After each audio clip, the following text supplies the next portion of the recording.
അങ്ങനെ ആ പഴം തമിഴ് പാട്ട് നമ്മുടെ ഹൃദയങ്ങളിലേക്ക് ഇഴഞ്ഞെഴുഞ്ഞെത്താൻ ഇനി ഒരാഴ്ച മാത്രം.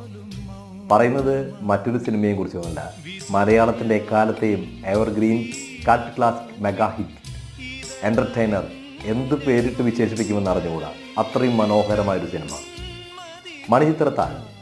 ഈ സിനിമയുടെ റിലീസ് അടുത്ത ആഴ്ചയാണ്, 17-ാം തീയതി. കൃത്യമായി പറഞ്ഞാൽ ഒരാഴ്ച മാത്രമേ നമ്മുടെ മുന്നിലുള്ളൂ. കാത്തിരിക്കുകയാണ് സണ്ണിയെയും നകുലിനെയും ഗംഗയെയും, ഒപ്പം തന്നെ എല്ലാവരെയും, ആ സിനിമയിലെ ഒട്ടനവധി കഥാപാത്രങ്ങൾ, അവരെല്ലാവരെയും ഒരിക്കൽ കൂടി കാണാൻ കാത്തിരിക്കുകയാണ് വലിയ സ്നേഹത്തോടെ, ആവേശത്തോടെ. തിയേറ്ററിൽ ഒരിക്കൽ കണ്ടതാണ്, അത് കുട്ടിക്കാലത്താണ്. എന്നാൽ പുതിയ സാങ്കേതിക വിദ്യകളുടെ സഹായത്തോടു കൂടി ആധുനികമായ രീതിയിൽ ഈ സിനിമ വരുമ്പോൾ അത് വലിയൊരു ആവേശം തന്നെയായിരിക്കും നൽകുക. ദേവദൂതൻ നൽകിയതിനേക്കാൾ വലിയൊരു ആവേശം കാത്തിരിക്കുന്നു മണിച്ചിത്രത്താഴിന് വേണ്ടി.